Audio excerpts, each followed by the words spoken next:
Hello, I'm Gil Zilkha. Welcome to my channel, Essential Classical Music, where we look at the best recordings of the classical music repertoire. This video is taken out of my larger video on the major solo piano works. I hope you enjoy it. Now let's move on to the next in our letter B, Johannes Brahms, who, like so many of these composers, like Beethoven, for example, began as a piano prodigy himself. And I'm going to start by discussing sets of 20 works that he did late in his life that are more sort of autumnal and contemplative.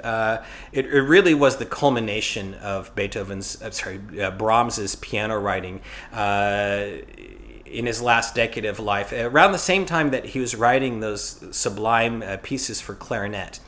And these include 7 Fantasias, they're opus 116.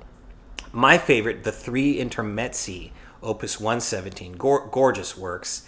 The 6 Klavierstücke, which means piano pieces, opus 118. Number 2 is particularly famous. Bum bum bum bum bum bum bum bum bum bum bum bum. And then the 4 opus 119 Klavierstücke. Now they're not all slow and autumnal. There are some faster ones, but in general, they have more of a reflective mood. And then, if you go a decade earlier, you have the 2 Opus 79 Rhapsodies, which do have a more assertive character. These are sort of more dramatic and virtuosic pieces. And you can find almost all of these works in this fantastic single-disc Brahms recital from the early 70s from the Romanian pianist Radu Lupu. The only thing he's missing is the Opus 116 Fantasias. You can't, I guess, fit them all into one recording. But he has such a wonderful feel for Brahms. Very romantic in his phrasing, in his tone. Very powerful in those early Rhapsodies. But then the beautiful touch he has in the later works especially. Wonderful flexibility. He really understood Brahms' style. A very good romantic pianist and an excellent sumptuous sound. Just a really ideal starting point if you want to explore Brahms' piano music. And then, for those 7 Fantasias, conveniently enough, we have this wonderful recording from Emil Gilels from 1975. You will already have these if you listen to my recommendation from the concerto recordings, where this is coupled with his 2 Brahms piano concertos conducted by Eugen Jochum with the Berlin Philharmonic. So you're already going to want this anyways. And no surprise, Gilels brings his wonderful, beautiful tone, wonderful, thinking artistry. Very powerful too in the more dramatic stuff. So an excellent version of the 7 Fantasias, Opus 116. For the Rhapsodies, I also want to mention this really wonderful recording, very famous, from Martha Argerich's debut recital in 1960. And she just brings that powerful tone, the virtuosity, as well as a poetic feel to the lighter parts. So a very famous recording and well worth having, and you're going to want it anyways. And then also, I want to mention for the late works, Wilhelm Kempff. Now, he did record it in stereo, but I have a preference for the earlier mono recordings from the early 50s that you can get it from Deutsche Grammophon, but you can also get it in, again, one of these handy 2-disc Philip Great Pianist series packaging. And Kempff, he brought this sensitivity and this thought behind all the works. He did, again, tend to be a little bit faster in the slower stuff and slower in the faster stuff, but it's got this immaculate beauty and artistry to it, and well thought out, and a wonderful feel for Brahms. So these really are also our iconic recordings. And then finally, I want to mention these recordings from the 30s. Wilhelm Backhaus, who was old enough to where he even, as a child, saw Brahms conduct. He saw Brahms conduct his teacher, Eugene d'Albert, in the concertos. I imagine he probably must have met Brahms at some point too. But he had a really good instinctive feel for Brahms's rhythmic inflection. He's really fiery and dramatic in the louder stuff, but then he also had this wonderful color and touch in the softer works, which you can even hear despite the sound quality. It's a little bit noisy with the hiss, but you can still hear the piano sound. And it's really one of those proverbial, from the horse's mouth interpretations. Now, for Brahms' piano works, I want to mention a few more. Going back in time now, or to his earlier days, you have the Handel Variations, which is a set of variations based on this regal, grand Handel tune that basically Brahms took and kind of made his own. It's like this huge, it's about a half an hour long powerhouse of a set. Really demands a lot from the pianist in terms of his virtuosic ability. And as does the Paganini Variations, based on the final Paganini Capricci. And this one, as you would expect, modeled after Paganini, it's very virtuosic as well, very dramatic set of pieces. And then, going back even further to his much earlier days, the Opus 10 Ballades. There are 4 of these, and these are actually very gentle works, very soft, more kind of introspective. And all 3 of these you can find on a single disc from Decca, with Julius Katchen, recorded in the early 60s. Now, you can find them that way. It might be easier, and you might prefer to get them in this box set, which includes just about all of Brahms's solo piano works. So this is one that you're probably going to want to seek out anyways. But if you wanted, again, just those 3 works that I just mentioned, you can get them in a single disc. Julius Katchen, obviously, was someone who very much identified with Brahms, and he really did have a good feel for Brahms' style, for the rubato, which means flexibility of tempo, which is typically what you get with romantic composers.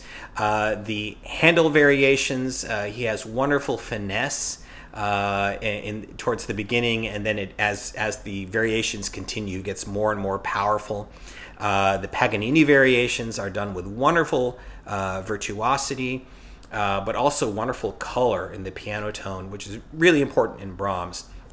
And in those ballades, the 4 ballades, he really does nail the introspective character. Very sensitive and poetic, wonderful flexibility and sensitivity and beautiful tone.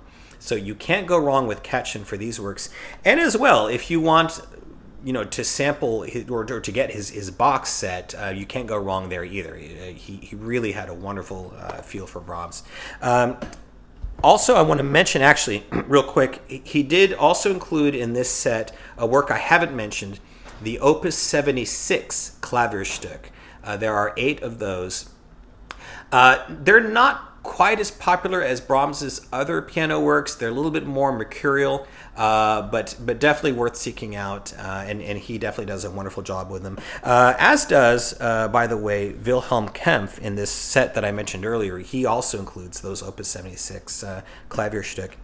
A couple more versions of the Handel Variations I want to mention, because it really is such a virtuosic showpiece. This one is from a wonderful pianist who specialized in romantic repertoire, Benno Moiseiwitsch. It's in mono, it's 1953, but it's fairly clear. And Moiseiwitsch had a wonderful feel for Brahms, a wonderful sense of spontaneity and character. He really made a lot out of the differences between the different variations. Very powerful playing and poetic as well. And then this version from 1942, unfortunately, a little bit noisy, but this one comes from Solomon. and it's coupled, incidentally, with the Piano Concerto No. 1, which is one of the great versions, which I also mentioned in my video on the concertos.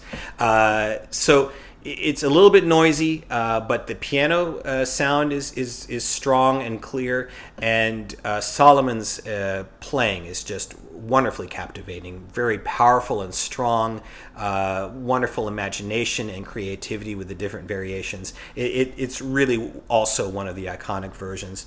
And then for the Paganini variations, I also want to mention this version from 1937 with Egon Petri. Very strong playing, very virtuosic, very, very intense as well. A wonderful, strong tone, which you can hear fairly clearly, even though it's 1937 sound. And this is another coupling that you're going to want anyways, because it's coupled with the Joseph Szigeti Hamilton Hardy Brahms Violin Concerto, which I also mentioned in my concerto video. So a lot of these overlap anyways, but they're all wonderful versions. Okay, so that is the Handel Paganini Variations, the Ballades.